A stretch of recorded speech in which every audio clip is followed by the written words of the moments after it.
ए हो, देखियो ओकरा की लिखल है। कुछ नहीं लिखा है। अरे एकरा में कुछ नहीं लिखा है। आँख कौन आलू को तोर इतना बड़ा बड़ा अक्षर से लिखल है, कहीं कुछ नहीं लिखा है।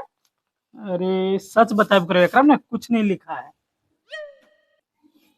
कुछ न है लिखल, मतलब इतना दिन तोर मैया पे पढ़ल को बेकार पढ़ल को तोरा सब पैसा पानी में बहा देली। देख मैया पावर मत जो, समझ लेना। ना समझ आओ तो खुद देख ले यहाँ की लिखल है से।